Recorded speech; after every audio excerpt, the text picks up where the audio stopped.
پھر شرک کے دلدل سے اور کفر کی نجاست سے آپ اپنی اس اولاد کو پاک نہیں کر پائیں گے، آپ خون کے آنسو ہو۔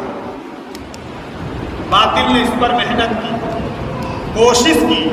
ہمارا یہ قصبہ بہت افسوس کے ساتھ بڑا تاریخی قصبہ ہے اور بہت ساری چیزیں بہت نامی گرامی ہیں، لیکن بہت افسوس کے ساتھ آپ اپنے پورے قصبے میں دیکھ لیجئے، کیا تعلیم کے میدان میں، ایجوکیشن کے میدان میں ہماری اپنی کوئی پہچان ہے؟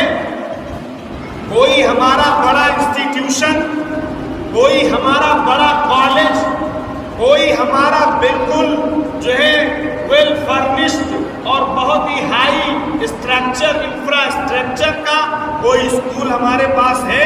جبکہ ہمارے قصبے کی ایک تاریخ ہے اور ہمارے مسلمانوں کی وجہ سے اس کی تاریخ صفر آئے گا۔ اور اسی کا آپ اپنے علاوہ دوسری قوم میں دیکھیے، اسکول بھی ملیں گے، ایجوکیشن کے سسٹم ملیں گے، نظام ملیں گے، ہائی فائی بھی ملیں گے، اور جو ہے وہ نیچے اور متوسط درجے کے بھی اسکول ملیں گے۔ ان اسکولوں کے ذریعے سے انہوں نے ہمارے عقیدے اور فیض پر پورے طور پہ ان کا ٹارگٹ اور حملہ ہے۔